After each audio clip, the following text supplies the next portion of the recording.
La gente è tanto arrabbiata, è tanto preoccupata, non si sa con chi prendersela. Un colpo al giorno. Esasperati per una situazione che va avanti ormai da anni, i residenti di Pianiga, Campocroce di Milano, Santa Maria di Sala hanno organizzato per domani sera una protesta per porre l'attenzione su un fenomeno sempre più diffuso e lanciare un messaggio.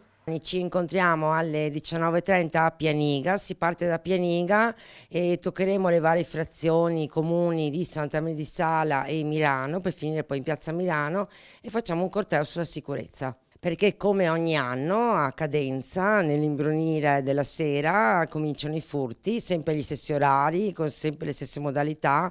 Sono già 7 anni, 6-7 anni che andiamo avanti e perciò richiediamo attenzione perché noi chiediamo un comando di polizia, un nuovo presidio dei carabinieri. Per affrontare il problema, il sindaco di Pianiga ha indetto un'assemblea pubblica per il 23 novembre, ma i cittadini attendono da anni risposte che non sono mai arrivate. Dicevano che mandavano delle pattuglie, mandavano dei presidi della polizia municipale, ma poi forse è durato un paio di mesi perché sono le stesse forze dell'ordine che dicono se ci fosse fino a meno alla mezzanotte un aiuto anche della polizia locale, noi avremo più forza per magari pattugliare poi le zone.